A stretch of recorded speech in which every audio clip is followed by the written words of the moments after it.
When we look at visionary leaders, we usually only see the finished product, the massive companies, the innovations, the wealth. But what we're looking at is just the glass exterior. Underneath that surface is a highly engineered, invisible framework of mental models. Most people try to replicate that success by copying morning routines or relying on sudden bursts of motivation. But motivation fades quickly, and surface-level habits collapse under pressure without a structural foundation to support them. Elite achievement doesn't come from a genetic lottery ticket or a lucky break. It is the result of a deliberately constructed internal architecture. This architecture is a replicable algorithm. It's a four-part system that dictates exactly how these individuals think, learn, execute, and maintain daily discipline. Shifting from a reactive state, where you simply respond to the world around you, to this engineered mindset, is how you systematically remove the variables that cause most goals to fail. How do you solve a problem that no one else has solved? The default approach for most of us is reasoning by analogy. We look at what already exists and try to make a slight, safe improvement, like trying to build a slightly cheaper car. Elon Musk uses a different framework called first principles thinking. Instead of looking at what has been done before, he boils a complex problem down to its most basic, undeniable truths. When Musk wanted to send a rocket to Mars, the going rate to buy one was $65 million, so he applied first principles. What is a rocket actually made of? Aerospace-grade aluminum, titanium, copper, and carbon fiber. If you buy those raw materials on the commodity market, the cost drops to about 2% of a typical rocket's price. By ignoring historical precedent and building upward entirely from foundational truths, you expose the exact mechanics of innovation. But thinking from scratch requires raw data. The top 1% operate as relentless learning machines.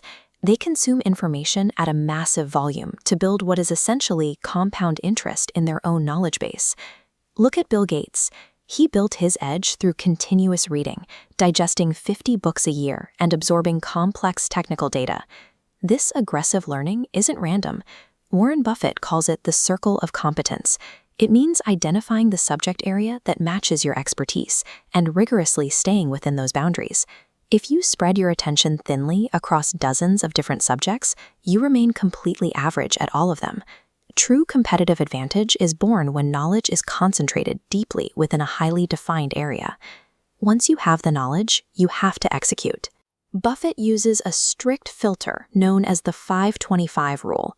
You write down your top 25 goals, circle the absolute top 5, and make avoiding the remaining 20 your highest priority. Steve Jobs operated on the exact same logic.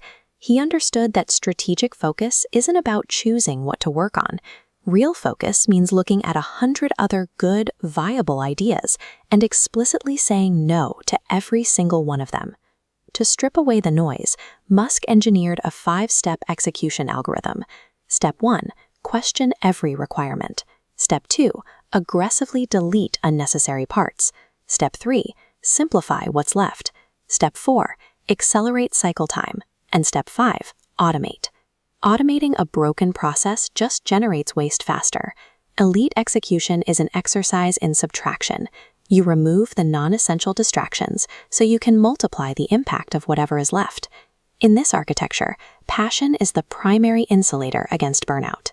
Steve Jobs argued that the journey is so brutal that without an underlying drive, the cognitive cost of endurance eventually forces any rational person to quit. But even with passion, the brain has limits. Every time you make a choice, what to wear, what to eat, you burn a finite amount of cognitive energy. This is called decision fatigue, and it drains the exact resources you need for high-level strategy. Top executives protect their mental dry powder by standardizing their low-stakes daily choices.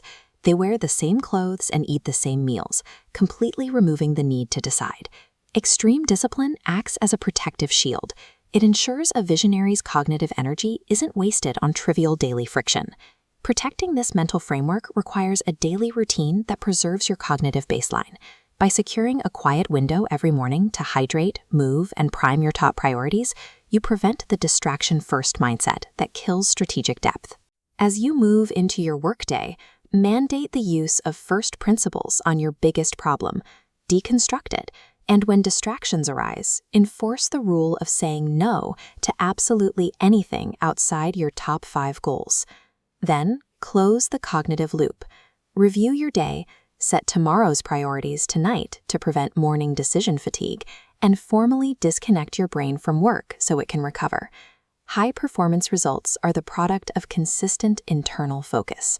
When you execute these mental models daily, you build a system that functions regardless of your environment. You can rewrite your mental algorithm right now. Write down your top 25 goals, circle your top 5, and aggressively cross out the rest. If you want to keep building your internal architecture, hit subscribe and join us for more engineered success strategies.